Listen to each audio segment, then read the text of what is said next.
ಈ mobile phone ಒಳ್ಳೆಯದು ಕೆಟ್ಟದ್ದು ಅಂತ ಯೋಚನೆ ಮಾಡಿದರೆ ಅದನ್ನು ಹೇಗೆ ಬಳಸ್ತೀವಿ ಅನ್ನೋದ್ರ ಮೇಲೆ ಅದು ಒಳ್ಳೆಯದು ಕೆಟ್ಟದ್ದು ನಿರ್ಧಾರ ಆಗುತ್ತೆ.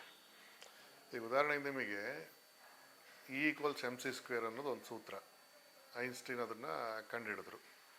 ಅಂದರೆ E=mc² ಅಂದರೆ ಏನಪ್ಪ ಅಂದರೆ ಇಡೀ ಜಗತ್ತಿನ ಒಳಗೆ ಎಷ್ಟು ಶಕ್ತಿ ಅಡಗಿದೆ ಅನ್ನೋದನ್ನು ಅದು ಹೇಳುತ್ತೆ. ಅದೇನು ಹೇಳುತ್ತೆ? ಇ ಅಂದರೆ ಎನರ್ಜಿ, ಎಮ್ ಅಂತಂದರೆ ಮಾಸ್ ಆಫ್ ಎನಿ ಸಬ್ಸ್ಟೆನ್ಸಸ್. ಅಂದರೆ ಮಾಸ್ ಅಂದ್ರೇನು? ಒಂದು ಪ್ರಮಾಣ. ಈಗ ಉದಾಹರಣೆ 1 ಗ್ರಾಮ್ ಮಣ್ಣು ಅಥವಾ 1 ಗ್ರಾಮು ಇದ್ಲು ಅಥವಾ 1 ಗ್ರಾಮು ಕಸ, ಯಾವುದೇ ಕಸ, ಅಥವಾ 1 ಗ್ರಾಮ್ ಒಣಗಿದ ಕೂದಲು, ಇವು ಯಾವುದೇ ಆಗ್ಬೋದು, ಅದು ಎಮ್ ಮಾಸ್. C² ಅಂತಂದರೆ, ಸಿ ಅಂದರೆ ಏನಪ್ಪ ಅಂತಂದರೆ ಬೆಳಕಿನ ವೇಗ. ಬೆಳಕು 1 ಸೆಕೆಂಡಿಗೆ 3 ಲಕ್ಷ ಕಿಲೋಮೀಟ್ರ್ ಅಷ್ಟು ವೇಗವಾಗಿ ಪ್ರಯಾಣ ಮಾಡುತ್ತೆ. ಅಷ್ಟು ವೇಗವಾಗಿ ಪ್ರಯಾಣ ಮಾಡ್ತಾ ಇರುತ್ತೆ. ಆ ಬೆಳಕಿನ ವೇಗವನ್ನು 2 ಸರಿ ಗುಣಿಸಿದರೆ, ಅಂದರೆ 3 ಲಕ್ಷ ಇಂಟು 3 ಲಕ್ಷ ಗುಣಿಸಿದ್ರೆ ಎಷ್ಟು ಬರುತ್ತೋ ಅಷ್ಟು. 1 ಗ್ರಾಮ್ ಯಾವುದೇ ವಸ್ತುವನ್ನು ಶಕ್ತಿಯನ್ನಾಗಿ ಪರಿವರ್ತಿಸಿದರೆ ಎಷ್ಟು ಶಕ್ತಿ ಬರುತ್ತಪ್ಪ ಅಂತಂದರೆ 3 ಲಕ್ಷ ಇಂಟು 3 ಲಕ್ಷ, ಅಲ್ಲಿಗೆ ಎಷ್ಟಾಯಿತು?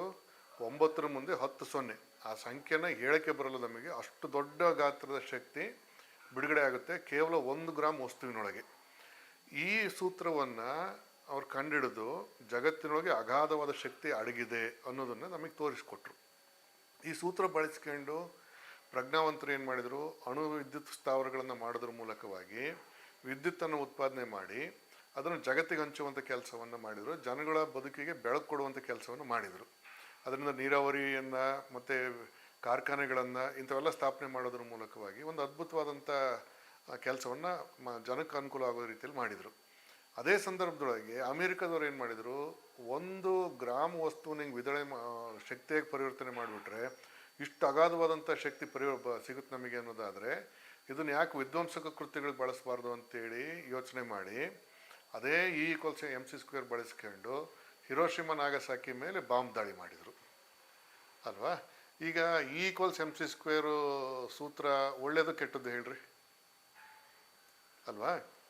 ತನ್ನಷ್ಟಕ್ಕೆ ತಾನು E=mc² ಒಳ್ಳೆಯದು ಅಲ್ಲ, ಕೆಟ್ಟದ್ದು ಅಲ್ಲ. ಆದರೆ ಅದನ್ನು ಯಾವ ರೀತಿಯಾಗಿ ಬಳಸ್ತಾರೆ, ಯಾರ ಮನಸ್ಥಿತಿಯಲ್ಲಿ ಇರ್ತಕ್ಕಂಥವ್ನು ಬಳಸ್ತಾನೆ ಅನ್ನೋದ್ರ ಮೇಲೆ ಅದು ಒಳ್ಳೆಯದು ಕೆಟ್ಟದ್ದು ನಿರ್ಧಾರವಾಗುತ್ತೆ. ಅದೇ ರೀತಿಯಲ್ಲಿ ಮೊಬೈಲ್ ಫೋನು ಒಳ್ಳೆಯದು ಅಲ್ಲ, ಕೆಟ್ಟದ್ದು ಅಲ್ಲ. ಅದನ್ನು ಯಾಕೆ ಬಳಸ್ತೀವಿ ಅನ್ನೋದ್ರ ಮೇಲೆ ಅದ್ರ ಒಳ್ಳೆತನ ಮತ್ತು ಕೆಟ್ಟತನಗಳು ನಿರ್ಧಾರವಾಗ್ತವೆ. ಆ ದೃಷ್ಟಿಯನ್ನು ಇಟ್ಕೊಂಡು ಯೋಚನೆ ಮಾಡ್ತಾ ಹೋದಾಗ ವಿಶೇಷವಾಗಿ ಮಕ್ಕಳು ಮೊಬೈಲ್ ಫೋನನ್ನು ಬಳಸ್ತಕ್ಕಂಥದ್ದು ಯಾವ ದೃಷ್ಟಿಯಿಂದಲೂ ಕೂಡ ಒಳ್ಳೆಯದಲ್ಲ ಅನ್ನುವಂಥದ್ದು ನಮ್ಮ ಅಭಿಪ್ರಾಯ.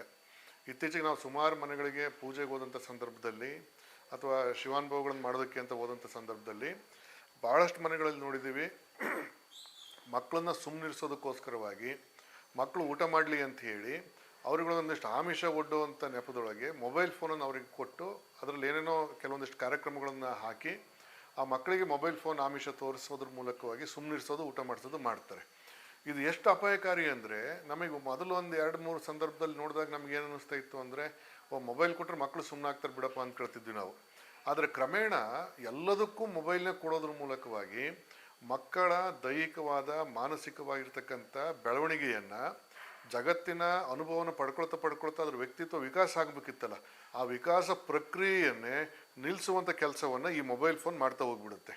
ಆ ಹಿನ್ನೆಲೆಯಲ್ಲಿ ಈ ಮೊಬೈಲ್ ಫೋನಿನ ದುಷ್ಪರಿಣಾಮಗಳನ್ನು ಪ್ರತಿಯೊಬ್ಬ ತಂದೆ ತಾಯಿಗಳು ಕೂಡ ಅರ್ಥ ಮಾಡ್ಕೊಳ್ಬೇಕು. ಈಗ ಒಂದು ಹೊಸಗೂಸಿನ ಕೈಲಿ 2-3 ವರ್ಷದ ಮಗು ಹಠ ಮಾಡಬಾರ್ದು ಅಂತ ಮೊಬೈಲ್ ಕೊಟ್ಟು ಕುಂದಿರಿಸ್ಬಿಟ್ರೆ ಅದ್ರ ಕೈ ಕಾಲುಗಳು ಬೆಳೆಯಲ್ಲ, ಇಂದ್ರಿಯಗಳು ಬೆಳೆಯಲ್ಲ, ಜಗತ್ತಿನ ಅನುಭವಗಳ ಗ್ರಹಿಕೆ ಅದರಿಂದ ಸಾಧ್ಯ ಆಗೋದಿಲ್ಲ. ಆನಂತರ ಇದ್ರ ಮುಂದುವರೆದು ಇನ್ನು ಹೇಳ್ಬೇಕಪ್ಪ ಅಂತಂದರೆ ಮಾನಸಿಕವಾಗಿರ್ತಕ್ಕಂಥ ವಿಕಾಸ ಆಗಲ್ಲ, ಆಮೇಲೆ ಏಳು ಬೀಳುಗಳ ಅನುಭವ ಆಗಲ್ಲ. ಇವ್ಯಾವುಗಳ ಅನುಭವನೂ ಚಿಕ್ಕ ವಯಸ್ಸಿನಲ್ಲಿ ಆಗಲಿಲ್ಲ ಅಂತಂದರೆ ಮುಂದೆ ಬರ್ತಕ್ಕಂಥ ಜೀವನದ ಏಳು ಬೀಳುಗಳನ್ನು ಎದುರಿಸುವಂಥ ಪಾಠ ಮಗು ಕಲಿಯೋದೆಲ್ಲಿಂದ ಅಲ್ವಾ?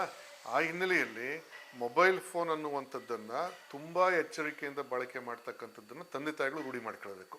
ಅವರು ಮೊದಲು ಬಳಸೋದನ್ನು ಕಡಿಮೆ ಮಾಡ್ಕೊಂಡ್ರೆ ಅವ್ರ ಮಕ್ಕಳು ಕೂಡ ಬಳಸೋದನ್ನು ಕಡಿಮೆ ಮಾಡ್ಕೊಳ್ತಾರೆ.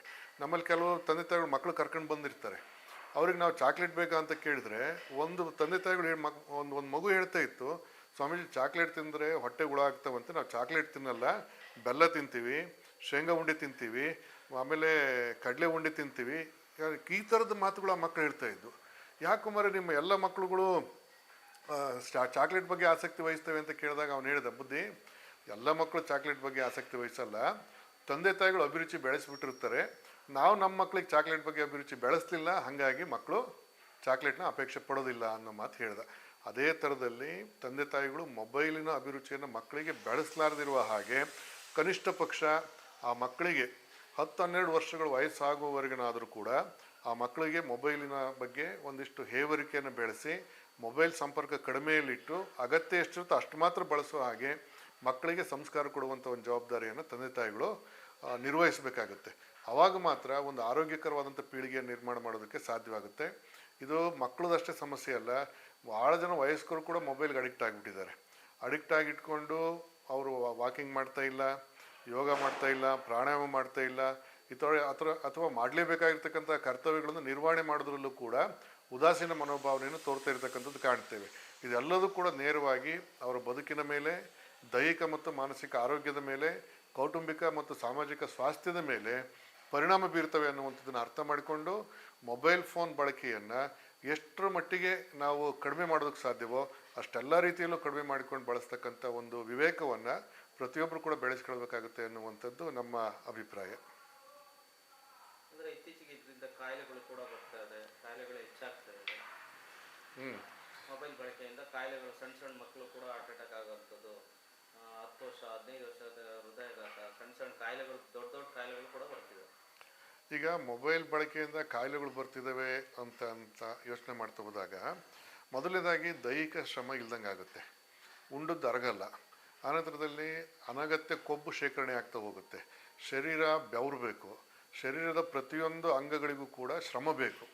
ಆ ಪ್ರತಿಯೊಂದು ಅಂಗಗಳು ಕೂಡ ಶ್ರಮವನ್ನು ಅನುಭವಿಸ್ತಾ ಹೋದಾಗ ಮಾತ್ರ ಅದು ಬೆಳವಣಿಗೆ ಸಾಧ್ಯವಾಗುತ್ತೆ, ಆರೋಗ್ಯವಂತ ಅಂಗಗಳಾಗಿರೋದಕ್ಕೆ ಸಾಧ್ಯವಾಗುತ್ತೆ.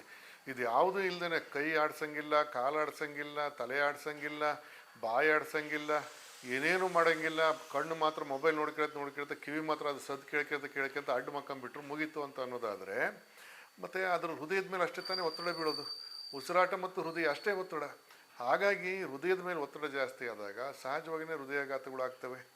ಆನಂತರ ಈ ಮೊಬೈಲ್ ಅಡಿಕ್ಷನ್ ಎಷ್ಟು ಜಾಸ್ತಿ ಆಗಿಬಿಡುತ್ತೆ ಅಂತಂದರೆ, ಅದಿಲ್ಲ ಅಂತಂದರೆ ಜೀವನನೇ ಇಲ್ಲ, ದೇಹದ ಒಂದು ಭಾಗವೇನೋ ಅನ್ನೋ ಹಾಗೆ ಮೊಬೈಲ್ ಫೋನ್ ಆಗಿಬಿಡ್ತು ಅಂತಂದರೆ ಮಾನಸಿಕವಾಗಿರ್ತಕ್ಕಂಥ ಹಲವಾರು ಕಾಯಿಲೆಗಳಿಗೆ ಮಕ್ಕಳು ಒಳಗಾಗಬೇಕಾಗುತ್ತೆ.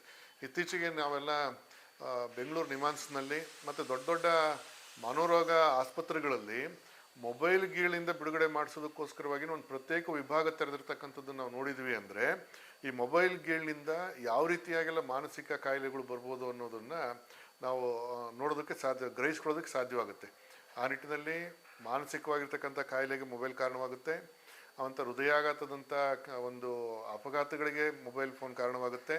ಆಮೇಲೆ ಅತಿಯಾದ ಹೆಚ್ಚಿನ ಕೊಬ್ಬು ಸಂಗ್ರಹಣೆಯಾಗಿ ಜೀವನ ಶೈಲಿಯ ಕಾಯಿಲೆಗಳಾಗಿರ್ತಕ್ಕಂಥ BP ಆಗಿರ್ಬೋದು, ಡಯಾಬಿಟಿಸ್ ಆಗಿರ್ಬೋದು, ಈ ಥರದ ಕಾಯಿಲೆಗಳು ಬರೋದಕ್ಕೆ ಈ ಮೊಬೈಲ್ ಫೋನ್ ಕಾರಣ ಆಗುತ್ತೆ ಅನ್ನೋದನ್ನು ನಾವೆಲ್ಲ ಗಮನಿಸಬೇಕು. ಆ ನಿಟ್ಟಿನಲ್ಲಿ ಮೊಬೈಲ್ ನಮಗೆ ಅಗತ್ಯವೇ ಹೊರತು ಅನಿವಾರ್ಯ ಅಲ್ಲ. ಮೊಬೈಲು ನಮ್ಮ ಜೀವನದಲ್ಲಿ ಒಂದು ಭಾಗವಾಗಿರಬೇಕೇ ಹೊರತು ಮೊಬೈಲ್ ಜೀವನ ಆಗಬಾರ್ದು. ಆ ಕಾರಣಕ್ಕೋಸ್ಕರವಾಗಿ ನಾವು ಮೊಬೈಲನ್ನು ಅದನ್ನು ನಾವು ನಿರ್ವಹಿಸಬೇಕೇ ಹೊರತು ಅದು ನಮ್ಮನ್ನು ನಿರ್ವಹಿಸುವ ಹಾಗೆ ಮಾಡಿಕೊಳ್ಬಾರ್ದು ಅನ್ನುವಂಥ ವಿವೇಕ ನಮ್ಮೆಲ್ಲರಲ್ಲಿ ಜಾಗೃತವಾಗಿರಬೇಕು.